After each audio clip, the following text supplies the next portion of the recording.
Hello everyone, कैसे आप सब। आप सबका अपने चैनल में स्वागत है। आज मैं आपको एक कहानी सुनाने जा रहा हूँ। अगर आपको पसंद आती है वीडियो को लाइक कीजिएगा। तो चलिए शुरू करते हैं।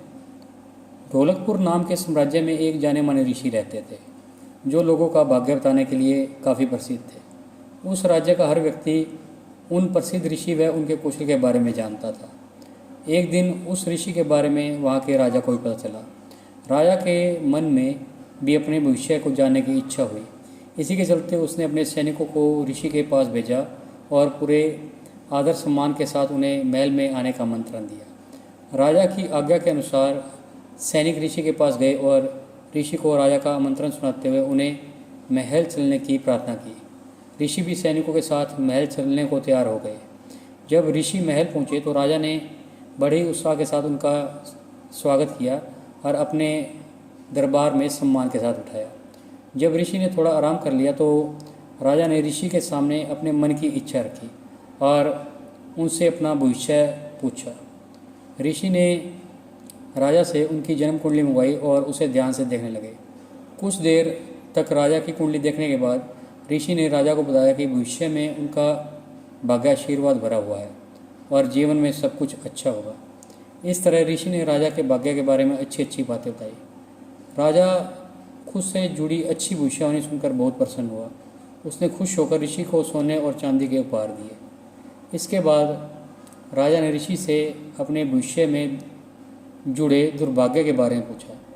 राजा से पूछे अनुसार ऋषि ने राजा के दुर्भाग्य के बारे में जुड़ी हुई बातें बता दी।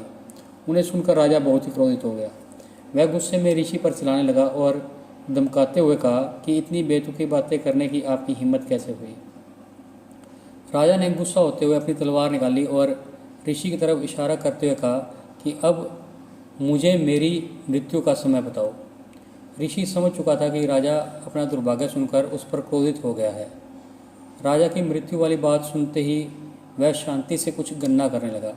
इसके बाद शांत स्वर में कहा, मेरी गणना और कौशल के अनुसार आपकी मृत्यु मेरी मृत्यु के ठीक 1 घंटे बाद होगी।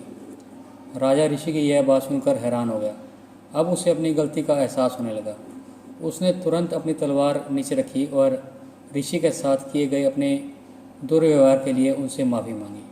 बाद में राजा ने ऋषि को ढेर सारा धन दिया और उन्हें वापस कुटिया में आदर सम्मान के साथ भेज दिया।